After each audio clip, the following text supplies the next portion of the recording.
Welcome back to the From Field to Plate podcast. This is the summer series special that we're doing at Summer Cookout. Now, a lot of us are out here and we are getting ready to sweat our butts off next to the grill or even hotter in the kitchen for those summer cookouts. So in this summer series, we're going to sit down and talk to a ton of chefs, cooks, foodies, and people that are in the industry with seasoning, sauces, meats, you name it. So kind of to kick off this whole summer series with the first guest on the podcast. Yes, the first one. We've been chatting, we've been talking for a while. I'm going to have him introduce himself, and then we're going to jump right into it. So go for it, Justin. Yeah, what's up there, everybody? My name is Justin Robinson. I'm known as the Rockstar Chef here in Atlanta. I'm fully self-taught chef. I have my own business out here called the Chef Jrob Experience in Atlanta, Georgia.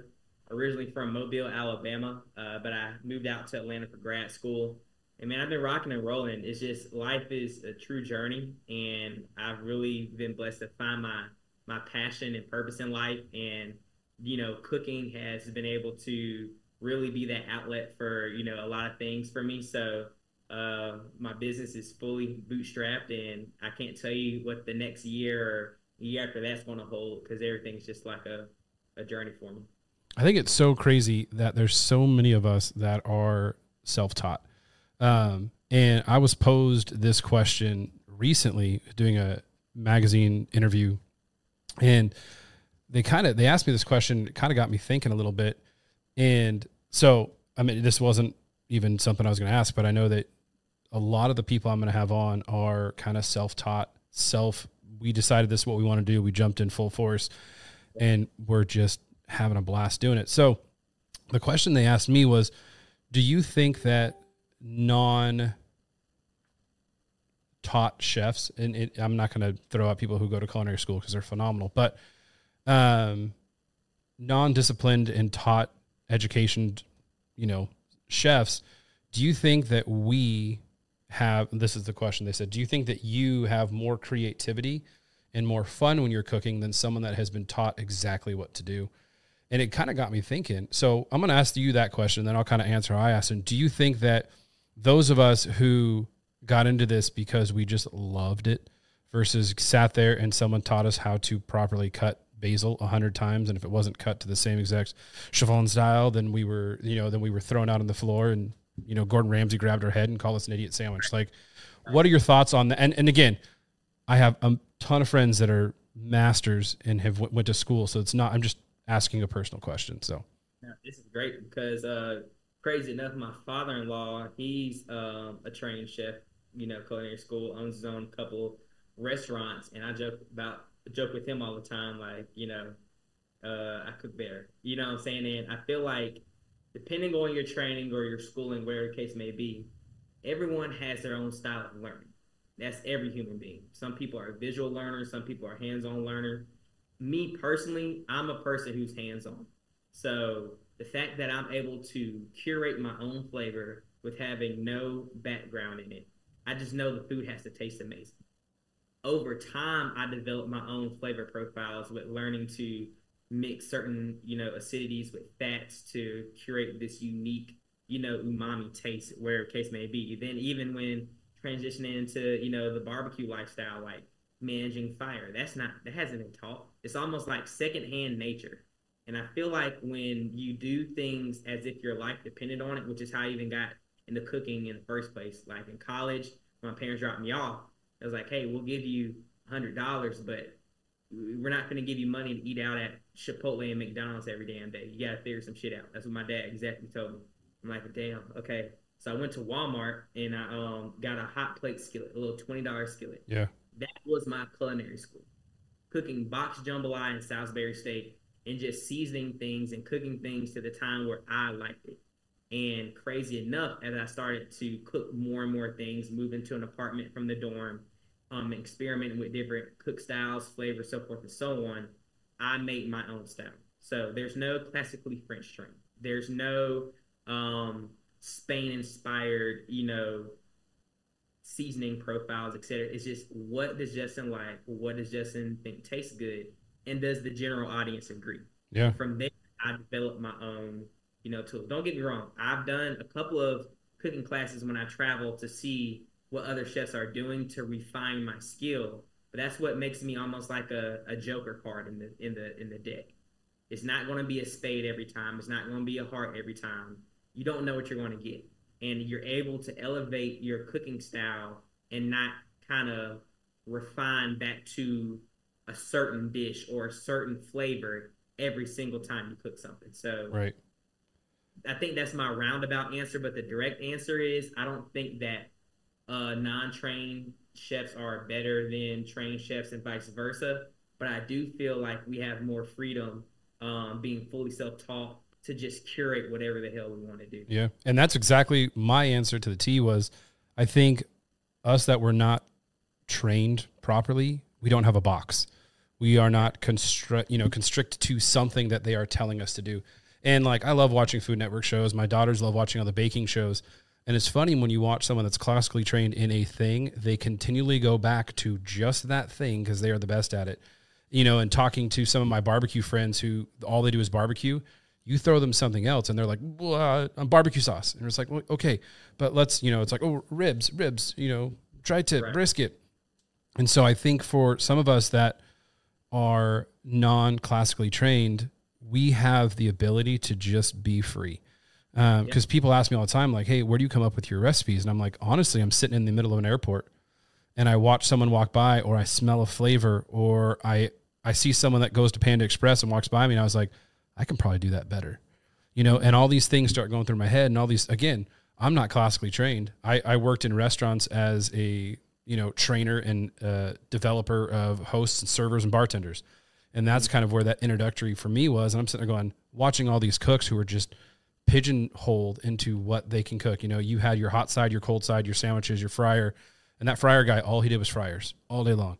You threw him onto sandwiches. He's like, well, I don't know how to make a sandwich. Right. And it really kind of threw my world into this idea of like food is, right? And then I started traveling the world in high school. And I started realizing that culture was defined by food, right? Oh, no. And we sit here and we argue about colors. We argue about backgrounds.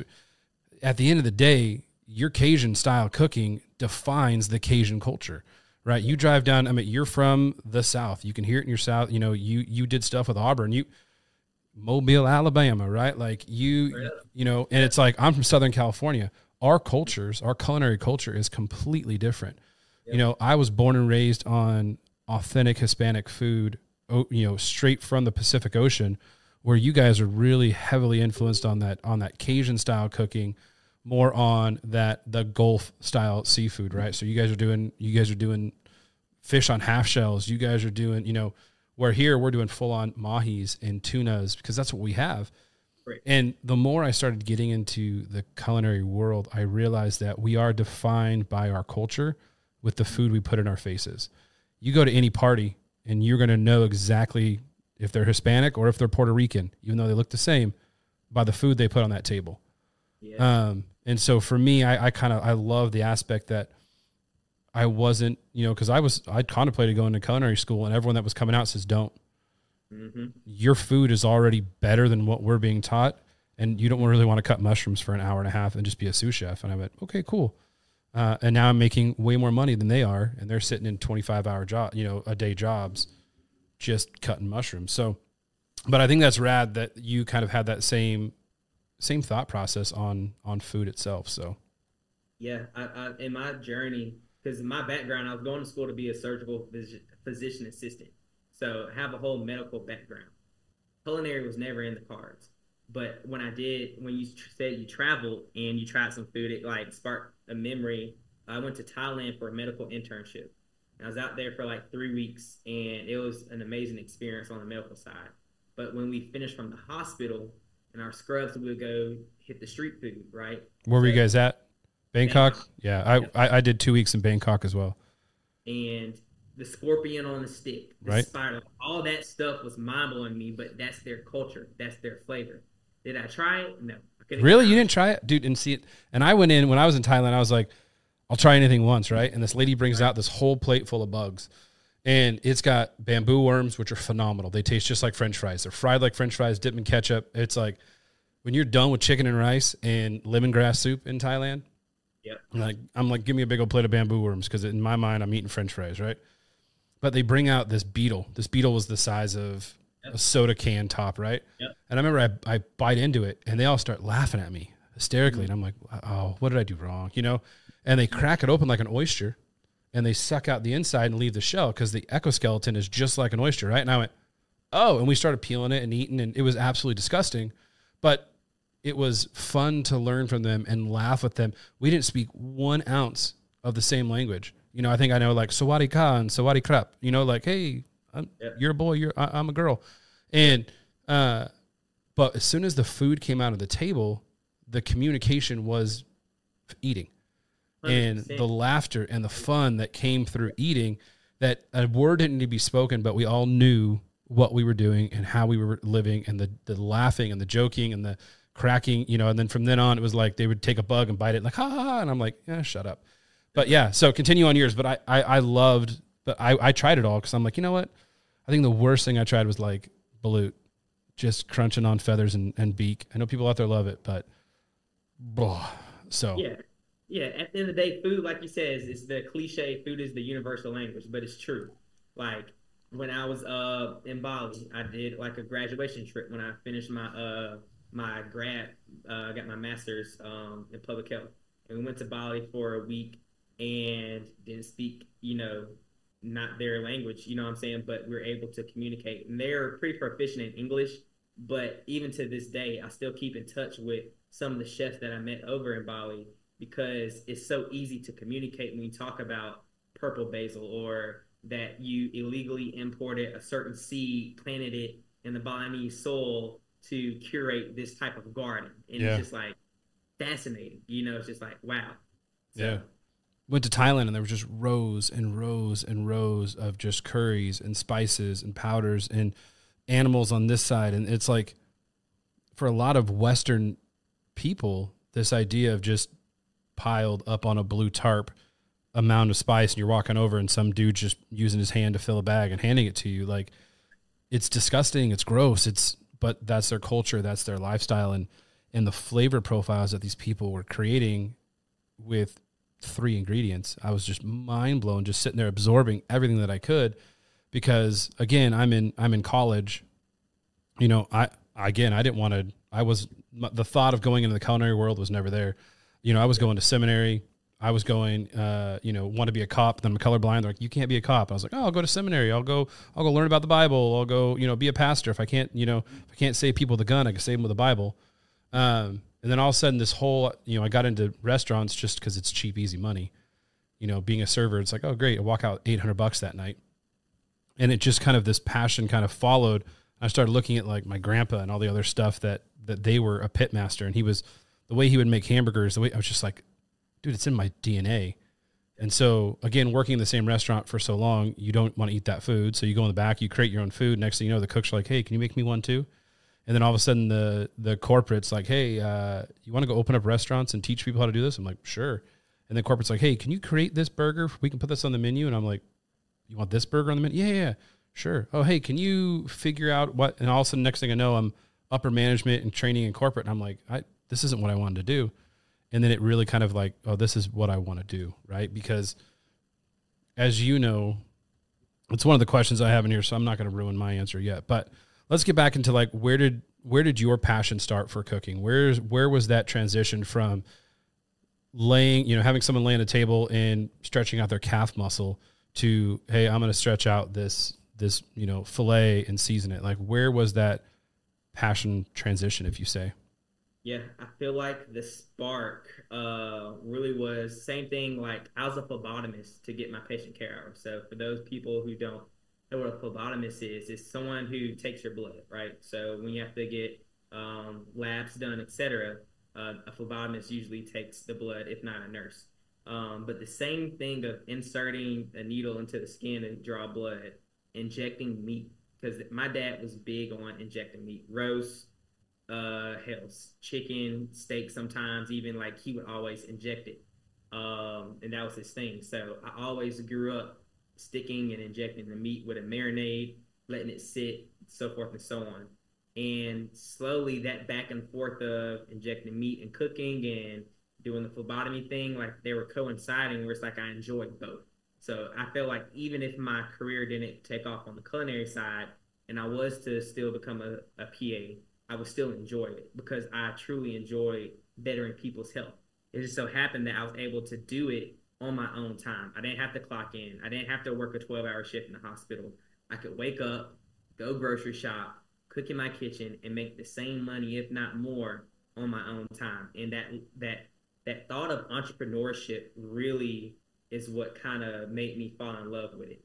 What really made me set off and get that instant gratification was in college.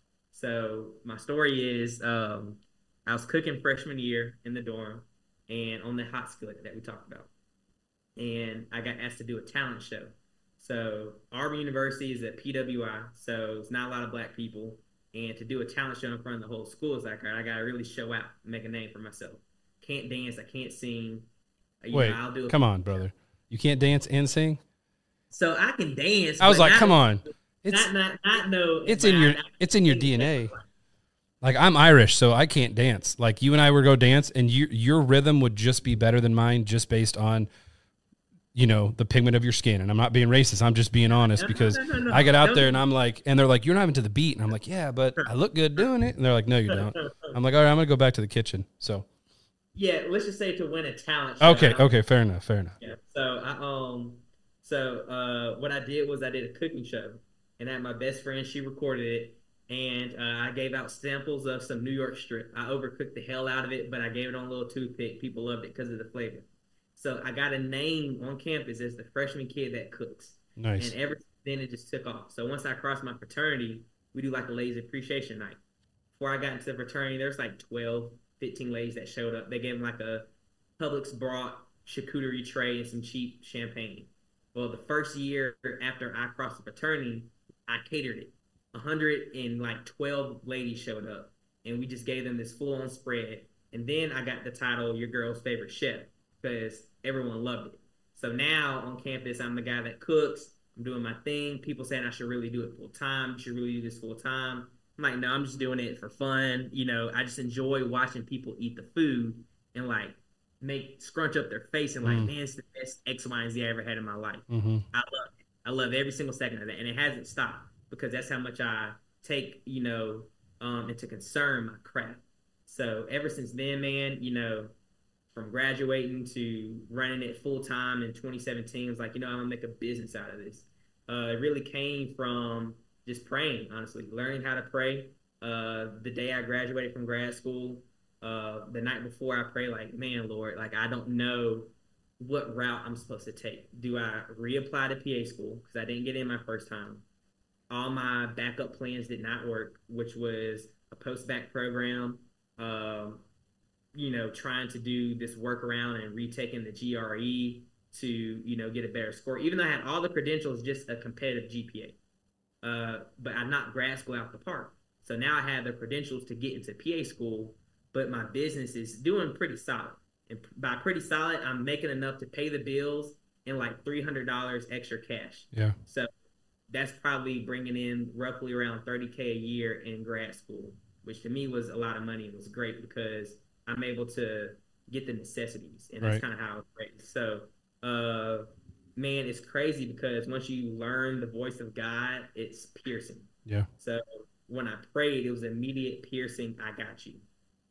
And it was like, it shook me to my core because I'm like, I know what that means. I'm supposed to do the chef thing. And bookings aren't consistent. I don't know where or how it's going to come, but that's when you got to step out on faith. So like my passion is cooking, but my purpose is bringing people closer to their purpose in life and bringing them closer to God. That's what I do in my cooking. So anytime any client can attest to this, I ask you, so what are you passionate about? What do you love doing? Yeah. And we'll do this over, a 3-course, 5-course dinner. But I learned that the more I help people discover that, the more gratifying it is on top of the great food, because I've been blessed to find this at an early stage in my career at a young age, relatively, to just keep going. And who knows, like I told you, I can't tell you what's going to come when I turn 30. You know what I'm saying? Like, there's no telling. Yeah. No, and see, for me, it was the kind of the same story of like kind of just give it to God, and God's like, hey, guess what? And you're like, oh crap, I guess I got to, quit this job and pursue this other thing. I had a bad calf injury from hanging out with high school kids, junior high kids at church. And so I was out of work for 6 months. And so in those 6 months, I really focused on this from field to plate mindset aspect of it. This is before there was a ton of wild game chefs out there. Now you flip it on, there's everyone cooking, which I think is phenomenal. But back then it was just like, there was 2 or 3 people who have always done it. Pheasant under glass, or wrapped in bacon. There wasn't anyone that was cooking it for dinner. And I have a beef allergy. So like I am allergic to beef. And so for me, wild game is if I want to eat red meat, it's got to be deer, it's got to be elk, it's got to be something that me or a buddy, shot. And so I really kind of focused on this passion for the 6 months I was out of work and laid up, taught myself, photography, because I started looking at how much it is to charge people to take a picture of a burger. And I was like, ain't no way. And so I taught myself photography. Like everything you see is all me, from recipes to videos to, it's like, I'm the one doing it. And it's hard, but I remember it was to the point where I had to go back to work. It was like, okay, you're going back to the corporate world, going back to the restaurant industry, going back to no holidays with your families, going back to 18 hours a day. And we were sitting in church on a Sunday, and pastor's name is Bruce. Bruce and I are still phenomenal friends, even though he's retired and now he's living in Vegas. But he talked about this sermon series about cannonballing. And he said, in life, everyone always says, just dive in, just dive in, just dive in. He said, but the only problem with people that dive in is they're only impacting and affecting themselves, right? When you dive into a pool, your goal is to not create a splash. Your goal is just to get in and be perfect, right? And get the perfect 10. He goes, but when you cannonball into a pool, you impact and affect people. Every single person in that pool is going to feel the impact of you jumping in. And a lot of people outside the pool who didn't even want to get wet are going to feel your cannonball if it's perfect. He's like, but you got to commit. Otherwise you're going to fall on your back. You're going to fall on your stomach. You're going to belly flop. If you commit to that. And I'm sitting there and my wife's like nudging me, and I'm like, shut up, like whatever. It's a good sermon. It's a good sermon. Bruce is passionate. And then we get out, 2,000, 3,000 member church. He walks right up to me. He's like, Jeremiah, that message was for you. And I was like, what? He's like, I don't know why, but and we had this long conversation about it. And I was like, crap, I had been praying about it, and I was like, no, God, God doesn't want me to give up $100,000 in the restaurant. Like he wants me to, that's what he wants me. It's whenever you put God wants me to in front of, hey, I think this is what, but when you're like, God wants me to do this, you're like, oh no, he doesn't, because you just said it. And so I remember walking into the restaurant and be like, hey, I quit. And they're like, no, you don't. How much more do you? I was like, no. And I went home and I was like, what am I going to do? Like zero income, right? Like going from this to this. And I remember I sold my first recipe to a magazine and a photo, and it was like $25. And I was like, all right, there you go, God, $25. If I do $25 at a time, and now, making as much as you made in the restaurant and having a blast and hanging out with my daughters and cooking dinner every single night for my wife. And, I'm doing this. I leave on Wednesday, go to Texas to film with Boot Barn. I come home. I go to the river for a week, 4th of July with my family. I come home. Then I'm going to kids camp at our church for a week. Then I'm coming home. It's like I'm having so much fun because of food. And it's crazy that once you truly, and I feel bad for people that don't believe and don't have a faith. I'll tell you this too. For those who struggle too, hearing the voice or knowing what's truly God meant for them, whatever makes you feel the most uncomfortable. Amen. 9 times out of 10, that's what you're supposed to do, because God wants you to involve in his life. Yeah. And I realized, like, okay, I can't do what I want. I can't take the comfortable route and just do this and, everything's set up. Sometimes your purpose is much bigger than you. Like, man, that cannon, I'm going to take that. That's take it. Take it. Because the impact that you're supposed to make on others. Oh, this is great. Man, Jeremiah, we can talk all day, brother. Yeah, no, for sure. But I think, like I said, that cannonball mentality, it never hit me. But every person I tell it, they go, oh my gosh, because it's funny. People that, when I started doing what I'm doing, and, I'm in Southern California, so not the big hunting culture, right? We're all surfers. There's a lot of, people who are anti-guns, anti-everything. And so then you have this dude that starts growing a beard, quits his job to go pursue getting organic protein from the wild, and then writing it for magazines, TV shows, other chefs around the world, writing recipes for them.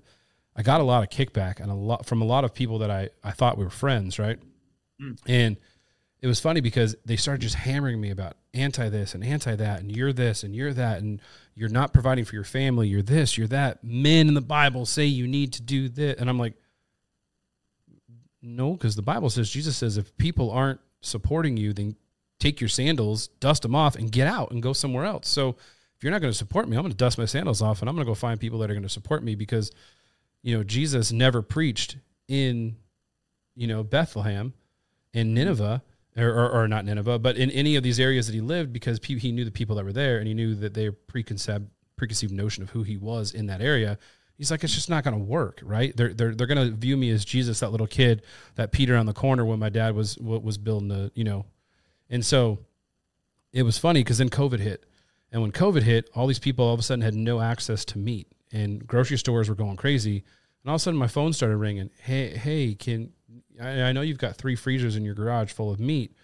Anyway, we can. And I was like, 100%, come on over, you know. And I was doing weekly deliveries to families of care packages. You know, Traeger's one of my sponsors, as you know, same as you. And I was dropping off pellets. I was dropping off barbecue sauces. I was dropping off, you know, told Jeremy, like, send me I got, 1,800 pounds of pellets. And I was like, here, barbecue, have fun, be with your family. Yep. But through that, out of like the 20 people that were anti me, 19 of them started hunting with me and started providing for their family, and all of a sudden this whole notion of if I would have just been like, you know what? No, you got, and it's like, but instead I was like, okay, I got to be that good Samaritan. I got to be the one that comes in and says, you know what I have is yours. What you have is mine. You asked me to walk with you a mile. I'm going to walk with you 2. You want a coat? I'm going to give you all of them. Like, and so for you to say the same exact thing, it's powerful stuff when 2 people who've never met can have the same passion because of a dude that died on a cross. And, you know, and it comes back to that food mindset. I was writing a paper for one of the college classes, and it was based on food. And they asked, and the professor was getting all mad at me. And I said, listen, Jesus never did anything of significance that wasn't surrounded around food and bringing people together. I go, you look at the Last Supper, he brought them together and said, let's have a meal. Let's talk. The feeding of the 5,000. Hey, let's get together. Let's talk. Even Paul was talking to people over water and food when they were bringing it to him. Like, it opens a dialogue when our mouths are full and we have to just listen. And so there's this mindset to me that comes in. So, and I don't know, it's crazy. Like, I was asked, you've probably been asked this a lot of times too, like, hey, what's your favorite part about being a chef? What's the best thing about, right? And you said it when someone crunches up their nose or they really like the food. And for me, what I always say is it's the silent after the first bite. For me as a chef, the silence after a first bite means that they're enjoying it. And all you're hearing is the or the oh, or the oh, right? If they start talking after the first bite, it means you didn't do a good job.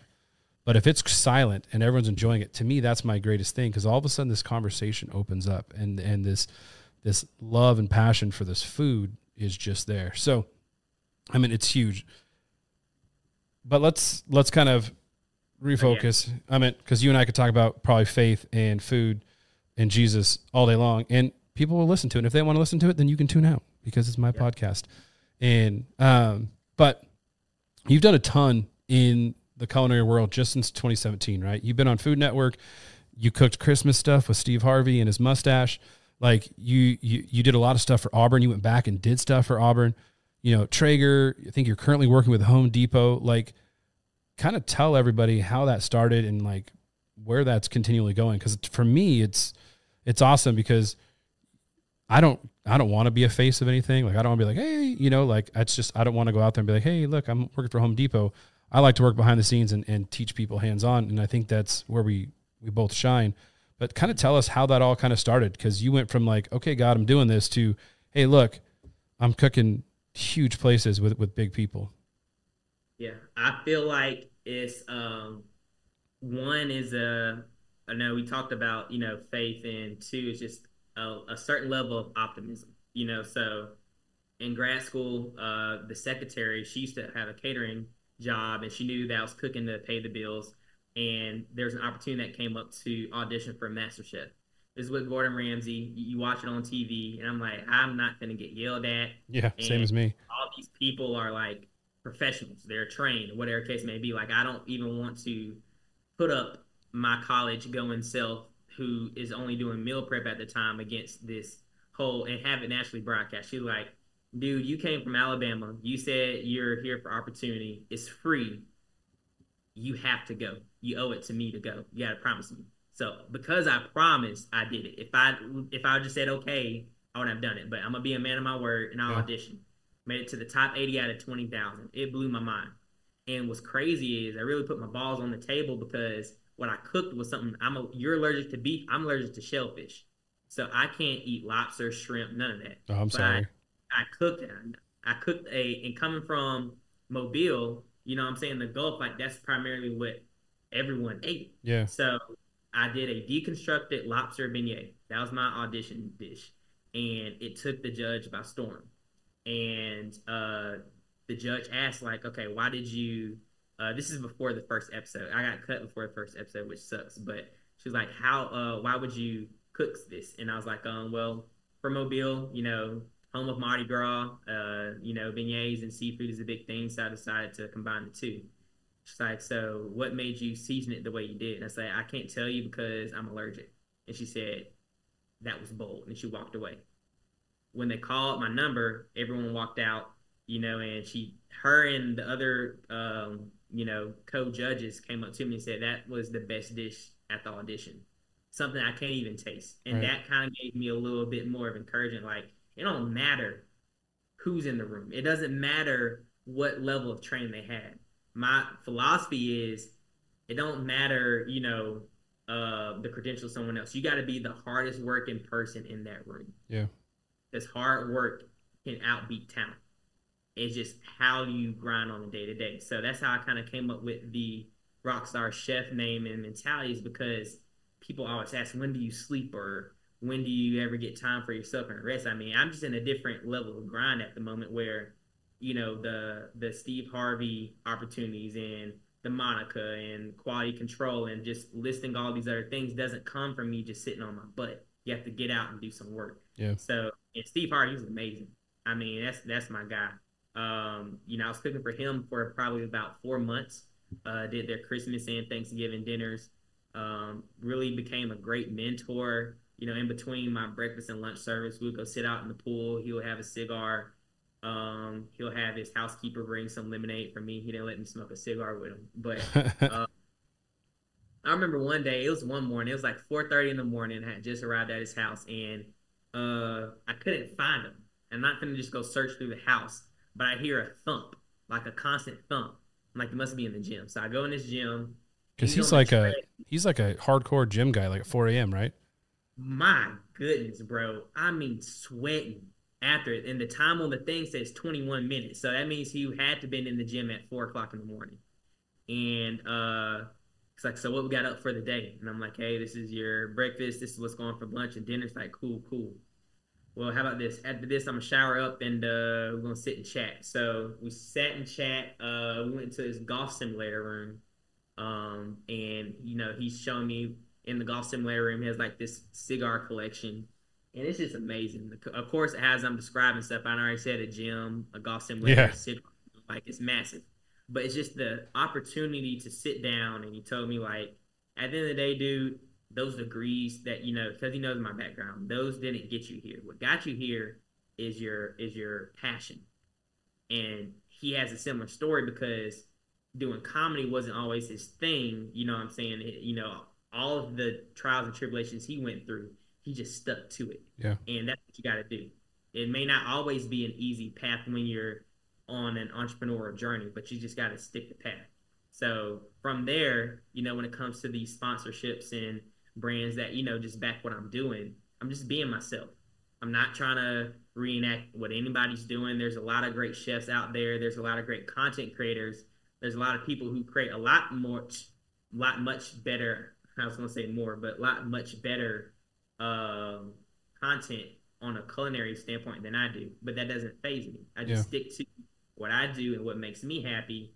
And the difference is I can truly bring a good, from a business standpoint, because I'm a businessman as well, a great ROI to a brand just from being myself and really buying into whatever product that I use because I'm authentic. And that's what we see a lot of on the internet lacking. It's authentic. You know what I'm saying? People just do stuff for clicks, do stuff for views. And, you know, that's just not how, you know, a true craft should be taken. Amen. So I've been blessed to, my first big deal was with Traeger on a year-to-year base. And they believed in me to do what I'm doing. And I, for sure, take them everywhere I go. And that's led to other deals like Home Depot. That is also a really big deal for me. And they tremendously poured into me this past year, allowed me the opportunity to go cook for their multi-million-dollar clients for the Masters. So I've had the pleasure of going to the Masters when people are on a wait list for years. You know what I'm saying? Free tickets to go experience it just because, hey, the food was that good. You made a great impression that much. You should go enjoy the game yourself. On top of some other big deals that I had a meeting with them this morning, actually, which is crazy. Got a big Braves activation coming up. I'm excited to announce that.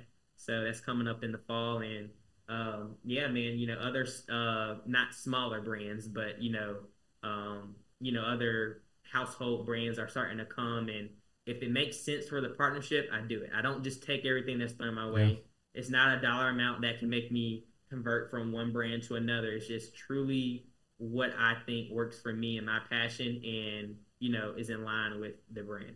Yeah, and I think that's the biggest thing. Like, people ask me all the time, like, you know, what's the biggest thing, or how did you get so big, or what did you? I said authenticity. I mean, at the end of the day, you and I talking, if we were to meet in person, sorry, brother. Sorry, I gotta go check on. Yeah. If you need to bring her, you can bring her. Okay, that might work. Easier. No, cool. That won't mess up the podcast, will it? No, not at all. Okay. I think, remember Mommy just came back to save the day. It was like, we just talked about authenticity, so. I know, right? What's up, girl? This is River, by the way. Come here, Mama. Oh, what's up, beautiful? Say hey. Yeah. Oh, you look like you're nice and napped. Yeah, super nap. No, I think, you know, even if you're watching or you're listening, you know, this little baby, we talk about authenticity and who we are. And so many times in this industry, in our culinary industry, people are so amped to just be fake. There's this real big push right now for AI recipes, for AI photography, for AI everything, because people just want to make money. They just want clicks. They just want, you know, or there's just these girls out there wearing nothing but bikinis to cook. And you and I are out here busting our butt, and we're getting 400 likes when they're getting 10,000 likes because they've got a better body than you and I. And I think so when we talk about that authenticity, I think it's huge. Is Mama home? Yeah, Mama just walked through the door. Hi. All right, we good to go. No, but perfect. Yeah, so I think that's just, no, that's, I love it. Like I said, I was waiting for a head to pop out here or my lab to come through the door, because I built a studio in my garage. So they like to come down and be like, Dad. But I think it's that authenticity that really drove me to, you know, talking to you in the beginning when I was trying to put together some chefs from Traeger to go and hunt hogs and do a cookout, and still in the works. But it was the authenticity of who you are as a person. Because again, Traeger's got a ton of chefs, and you talk to some of them and they are only in it for themselves, and they're only in it for the click, and they're only in it for the barbecue, and they're only in it for the free drinks when we go to a summit. Right. And then you see the other people who are sitting there just having a blast and chatting. And it's like, okay, those are the people I want to hang out with. So, again, I think it's awesome. Well, let's get into these 5 questions that on every single episode, I'm going to ask every single person that comes on during the summer cookout. These 5 questions, and these are all questions that came from viewers, listeners that said, hey, I kind of put out a poll, and these are the top ones that everyone came up with. So every person's going to get to ask this. It can be rapid fire. You can give a long answer, short answer. You can give, like, I don't want to answer that at all, but I think you'll be able to answer all of them. So number 1, what's your go-to / favorite dish to bring to a summer cookout? I'm inviting you over for a summer cookout, saying, hey, we're going to hang out. What is that dish that you're going to bring? I'm gonna take a rack of lamb. I get mine from Costco. I'm gonna French them bad boys. They come kind of pre-French tip, but it's not gonna be all the way that you want.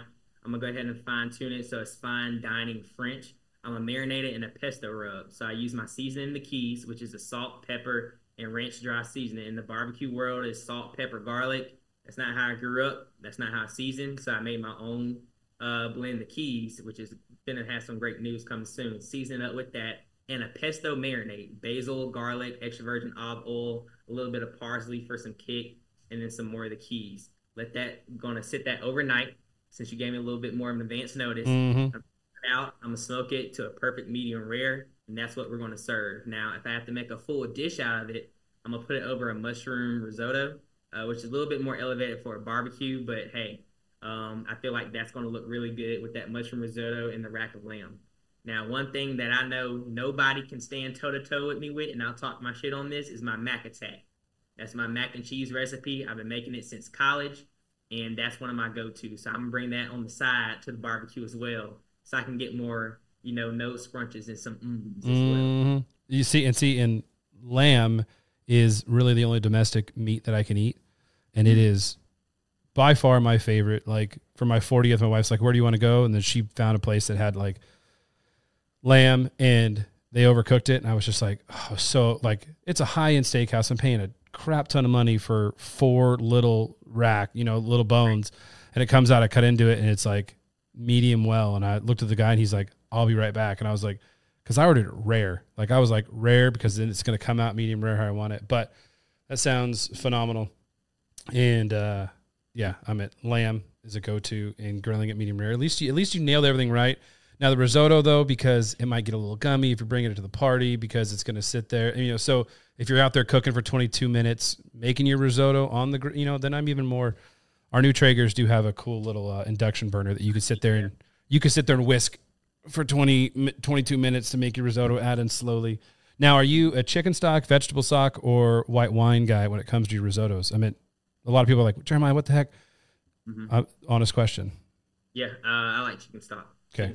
Are you starting off with the white wine to add that, or you do full on chicken stock the whole time? Butter shallots, and I actually do red wine for mushroom risotto. Because it's more of the deep base, right? There you go, and it gives a little bit more body to the risotto as well. Perfect. I know I had some guy that was like, "Oh, you don't add wine to risotto." I was like, "You don't make risotto." Yeah. Do you have a funny or memorable kind of story from a past cookout from you growing up, or that you've been involved with? So that's the second question. I think the most tragic cook-off that comes to mind was my first big event. It was beer, bourbon, and barbecue fest in Atlanta. It's like 2018. So they had me as the only VIP chef cooking, and they had other people who had like a whole hog and all this stuff, but I had to like do live cook-offs. And this was the first big event I brought the Traeger to. And if you don't clean them bad boys off, that you're gonna get you a grease fire. Yeah. So here I am dialed in after cooking a brisket, mind you. Even dialed in at fatty 450 on the grill. So I'm not, and I haven't trained any of my staff on how to use it. I'm the only person who know how to use it because this is like right fresh when I got my deal with Traeger. And it's a line of like 300 people. Everyone is raving over my mac attack. I'm serving in these little cups, and I was smoking the mac and cheese. Well, it flames up like crazy, and it's this big flame, and I'm trying to play it off like this is supposed to happen. This is a part of the show. Having my assistant fling open the lid. I'm coming with oven mitts, pulling the mac and cheese off, and then serving it up hot as if it's like part of it. But yeah, that was rough. That was probably one of the worst public grease fires that I had, which is my own negligence of not cleaning the grill. But it's funnier than how I'm explaining it because I'm trying to keep it, monotone. But I was freaking out. Lots of F-bombs dropped. I'm over here panicking. I don't have a fire extinguisher. It was a lot learned in a short amount of time. See, and here's a tip for anybody that's out there that has a grease fire that they're going. If you just keep a squirt bottle full of baking soda or baking powder, you can take that squirt bottle and squirt it directly onto the flame. It'll kill that grease fire instantly without being super crazy and without causing a bunch of smoke and ruining food. So water or just No, just baking soda. Just straight up baking soda, baking powder. You could take a whole box and dump it right there. It'll grease fire will go out instantly in your Traegers. So I cut down a squirt bottle if I'm out doing any big barbecue with anybody. So you can just take that squirt bottle that has almost no lid and right on directly to the flame, just squeeze it just like, just to get that baking soda, baking powder where you want it. And it people can't really tell because you like grab a bottle. Oh, look, it's out. So that's a fun tip for anyone listening that does it, because if you are cooking on a grill, more than likely you're going to get a flare up. I was cooking 9 pork butts for a youth program at our church for this Wednesday, and I was cooking them over the weekend. And same deal. I was, I keep it low and slow. I was cooking all these pork butts on the Traeger. 4 of them would not reach temp. Like all the other ones reached temp. These ones stalled at like 185 and just was like, we're not moving. And so I was like, screw it. I'm just going to bump this up. And next thing I know, I'm like, I look at my Traeger app, it's like 520. I was like, I only went to 375. I walked out there though, grabbed that, put it out. It doesn't affect the cooking, and then it's like, oh, I can readjust it. And then so yesterday after church, I got elbows deep in 2 Traegers and just scrubbed. But so key tip for you out there, kids, grab some baking soda, baking powder. It'll cut that flame out and you won't be dropping so many F-bombs in front of your, future wife. So, third question, what are some essentials, must-haves for your summer cookouts? What are some of your must-haves for a summer cookout? It could be gear, it can be drinks, it could be whatever you want. What do you got to have? You got to have a good bottle of bourbon, a good cigar, and you should V-cut your cigar, gentlemen. Don't open cut your cigars, do a V-cut. It's going to bring in a lot more of a draw, and you're going to be able to enjoy it a lot longer than if you do an open cut. Thank you, Steve Harvey, for teaching Justin how to cut a cigar. And then the last thing I would say is you need some butter. Butter is so versatile. Brings a lot more flavor to the meat. Salted or unsalted? Salted. Amen. Preach it. I don't even have unsalted in my house. I don't either. I don't know where it came from. I don't know why it's a thing. And it's funny, all these recipes, unsalted butter, I'm like, nope. Right. Yeah, and here's the deal. It's not going to add a ton of salt. What it's going to do is it's going to balance out the fats within the salt as it breaks down to cook. People think, oh, if I do this, it's going to add tons of salt. Most people are only putting a 1/4 teaspoon of salt in a massive dish because someone told them that. No, taste your food, season your food. Salted butter don't even own unsalted butter because, again, fats work well with the salts, and fats need to combine for the proper food. Now, again, I was not culinary trained. Neither were you. These are just things because we have tongues, and our tongues have different degrees of sensitivity. And you can take a pat of unsalted butter and put it in your tongue, you're going to get 1 flavor profile.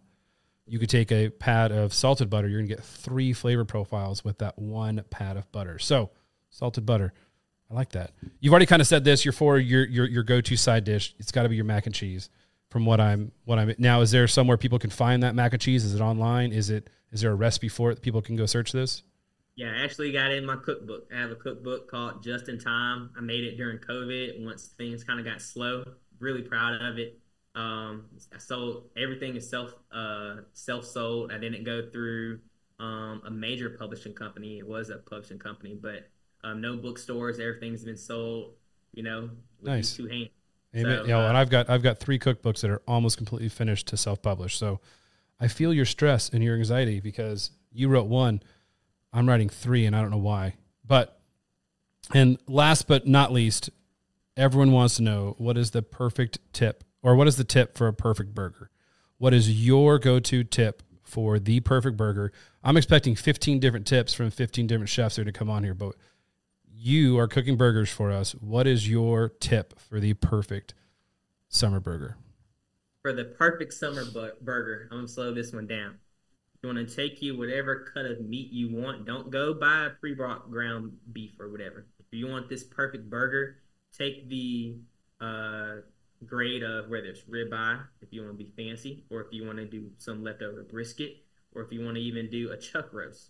Grind that yourself, okay? When you grind that, don't just go full-on beef. Throw a little mixture in there. So what I like is a little bit of pork as well. So if you do a mix of that beef and pork, that flavor and fat coming off that burger is going to be amazing. So they actually have these silicone. I don't even know the correct name for it, but it's like the silicone mold. It's a silicone mold where people pat the patty and it's never perfect. There's these silicone molds that make it perfectly a half-pound burger. You can take the meat once you grind it up, and you can get a KitchenAid attachment, or you can buy your own meat grinder. Or real quick, you can also ask any local butcher, or if you go to your local grocery store that sells fresh cut meat, they will actually grind any meat there for that price. So if you go in there and you've got ribeyes for $6.99 a pound, and you ask them to do 1 pound of ground ribeye, they will grind it for you, package it for you, and it's $6.99 for that ribeye. Or buy a grinder and do it yourself. I didn't even know that. Okay, great tip. And sorry about all the dings. You can also throw you in some garlic as you're grinding it, or tell the butcher or whoever, or mince it up when you form your patties. Season it up. Season it with the keys is my go-to, and some ranch dry seasoning, which is the groupie. So those are my 2 seasoning blends. And then put that bad boy in the fridge. Let that be in the fridge for about 30 minutes to an hour, okay? The reason why this is crucial, and I don't even follow this all myself because I'm so quick, but it allows it to form and adhere so much better. And then you throw it on your Traeger. You smoke that bad boy. I go hot and fast, so mine are going to be dialed in at 375 to 425 until we get a nice IT of 135. If you want a juicy burger, and if you just don't like any pink on the inside, 145. So that's what I would dial my burgers into. If you want to flat top sear those bad boys, you can, but I like just letting it sit on the smoker and smoke and get all that flavor of whatever your pellets are. You don't need to spritz it. You don't need to do nothing. Now, this is where I'm going to throw people off. You can throw some cheese on it if you want to let it melt, but when I pull it off, all I eat on my burger is pickles and jalapenos. I don't do any ketchup. I don't do any mustard. I don't do any mayonnaise. I don't do any barbecue sauce. I keep it simple, which is why the patty itself has to be banging. Amen. So that's just me. Now, I just don't like condiments, but to get the burger how you want, that's what you need to do. Well, you do have to practice safe eating sometimes and use condiments, kids. But there you go. There's a stupid joke, dad joke for you. You're welcome. I'll leave that one hanging. You guys can do it. I think one key thing you did say was allowing those burgers to rest. Yeah. So I get asked all the time, hey, how do you keep your wild game burgers from falling apart on the grill? Because you make a patty, you throw it on the grill, you don't have time. So for a lot of people that are listening to this, meat itself is full of holes. It is very porous. It is bound together. Muscles themselves are attached. When we grind up that meat, what we're doing is we are separating all of the connective tissues, all of the binding that goes into that protein. By allowing that meat to rest. Now, season it beforehand, 100%. Don't just season afterward, because why do you want seasoning on the outside, not on the middle? Season it, make that burger patty. By allowing it to rest, what you're doing is you're allowing the hemoglobins within the meat itself to bind back together. Think about if I was to take 2 pieces of Velcro, and I was just to put 2 pieces of Velcro out there, they're not going to bind. If I'm going to push those pieces of Velcro or just barely touch them, they'll be touching somewhere. But if I take those Velcro and I push them real tight and allow them to sit there, it's going to be really hard to pull that Velcro. So what we're allowing is we're allowing that meat to bind back to itself. We are allowing all those flavors and juices. You're thinking, oh, it's bleeding. It's not bleeding. It's trust me. All these different aspects of this meat are now going to bind into this in a cold room, in a cold fridge. If it's at room temperature, what it's going to do is it's actually going to unbind itself. So when we put a cold patty onto a hot grill, now what we're doing is we're causing that to bind to itself. It's not going to shrink because it's already had time to bind. If you're putting a unbound patty onto a hot grill, it is going to shrink. The people that push your finger in there, don't push your finger in the middle of a burger, right? All these different aspects of it. Take your time, prepare yourself to know what you're going to do. So I appreciate your tips, and I'm glad that you said that, because if you didn't say bind, I was like, oh, man, all right, whatever. You can tell people how to cut a cigar, but you can't tell people how to make a burger patty. But yes, I do. If you're not comfortable making the perfect burger patty by making a golf ball sized meatball, smashing it out, forming the edges, because round edges are also key to not shrinking, then yes, you can get a mold and work on that as well. So Thank you for coming on. I really appreciate this. I mean, it's an hour in a conversation. I bet we could talk for 7, 8, 9, 10, 12 hours. So tell everybody in this world that's listening where they can find you, where they can follow you, and kind of what's coming up next, because I'm going to post all this in the show notes, but a lot of people listen and they'll click right over. So, yeah, guys. So again, it was a pleasure hanging out with y'all and listening to our conversation. You can find me on Instagram at Chef Jrob. That's Jrob as in boy. My country accent tends to make people think it's something else. So Chef Jrob, and that's on Instagram. Kind of getting the TikTok thing started as well as YouTube, but Instagram primarily. If anyone's in the Atlanta area or in the South or just anywhere in general, and you want to book me for your catering or private chef needs, you can go to my website at chefjrob.com. And Rockstar Kitchen is my newest company with my seasoning blends, cutlery, cookbook, so forth and so on. So, feel free to snag a seasoning and be on the lookout for some in-store stuff, announcements coming soon. Awesome. Working on a few deals to get things going nationwide. So I'm looking forward to that. And then what's coming up next for Chef Jrob, my wife and I, we're starting our farm. So I have 28 acres out here. It's 12 minutes, 15 minutes from the airport, Atlanta airport. I've had this property for about 3 years, and I tried this really big, I guess Country Inn is the direct classification, but I was going to start my own micro resort, but they kind of shut that down. So city approval sucks. Yeah, amen. Politics is real, guys. But me and my wife are pivoting, and we're going to really hone into providing self-sufficient, ingredients to the clients through our food and wine pairing. Because she's a sommelier, so we do food and wine pairings, and we're trying to get that going by Thanksgiving. So be on the lookout. Feel free to follow us on the journey. I just got my first saw and nail gun, so I went to town building just a simple project, some raised flower beds, so we can start growing some pumpkins, some beets, and some sweet potatoes for the fall menu. And there's plenty of deer on the property too, and people are welcome to. Yeah, so we're gonna be in touch, brother. We're gonna be in touch. If you want to learn how to do it properly, this guy. Yeah, I need to learn. And I can fly directly into Atlanta easily. I do it all the time to go turkey hunting. So, okay.